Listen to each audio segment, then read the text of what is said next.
ഇപ്പോൾ ഗൈസ് ഞാനൊരു ചമ്മന്തി അരച്ചിട്ടുണ്ട്. മാങ്ങ ചേർത്തിട്ടുള്ള ചമ്മന്തിയാണ്. കാന്താരി, മാങ്ങ, കുറച്ച് ചുവന്ന മുളക്, ചെറിയ ഉള്ളി, ഉപ്പ് ഇതെല്ലാം കൂടി ചേർത്തിട്ട്, കറിവേപ്പില ഇല്ലാത്തതുകൊണ്ട് കറിവേപ്പില ചേർത്തിട്ടില്ല. അപ്പോൾ അതെല്ലാം കൂട്ടി ഞാനൊരു ചമ്മന്തി അരച്ചിട്ടുണ്ട് ഇന്ന് കഴിഞ്ഞിക്ക്. നല്ല സൂപ്പർ ചമ്മന്തിയാണ് ഗൈസ്. കണ്ട, അടിപൊളി എന്ന് പറഞ്ഞാൽ അടിപൊളി ചമ്മന്തിയാണ്. എല്ലാവർക്കും ഇഷ്ടപ്പെട്ടിനെന്ന് വിചാരിക്കുന്ന ഈ ചമ്മന്തി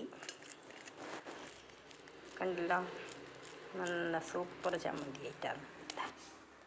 കണ്ട, അടിപൊളിയല്ലേ ഗൈസ്? സൂപ്പർ ചമ്മന്തിയാണ്. വാവ്, ഉപ്പ്, എരിവ്, പുളി എല്ലാം പാകം. കാന്താരി ചേർത്തുകൊണ്ട് നല്ല ടേസ്റ്റാണ്. ചൂടിന് കുടിക്കാൻ വേണ്ടി കഞ്ഞിക്ക് ആക്കിയതാണ് ഗൈസ്.